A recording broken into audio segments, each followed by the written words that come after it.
Chào mọi người nha. Hôm nay mình sẽ đi thăm lúa của mình nha. Xem lúa của mình chín hết.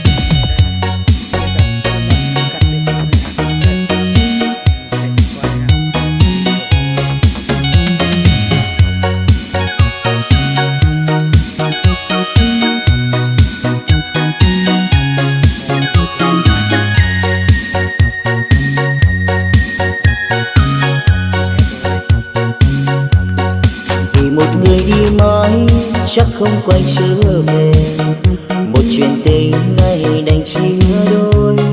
Một người ôm di vắng, người kia ở chốn xa.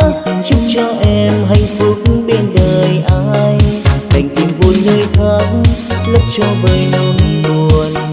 Được một ngày không được bao lâu, tình về trên muôn lối, đừng yêu là đã đau. Chắc không ai hiểu thấu cho lòng tôi. Vì ai đã cất bước đi mãi chắc không về, chuyện tình hai đứa nước mắt giờ về hai lối. Đường dài em bước nếu có những lúc khiến em buồn, thì em hãy nhớ mãi có anh bên đời em. Đành tìm vui nơi khác lấp cho vơi nỗi buồn. Được một ngày không được bao lâu, tình về trên muôn lối, đừng yêu là đã đau. Chắc không ai hiểu thấu cho lòng tôi.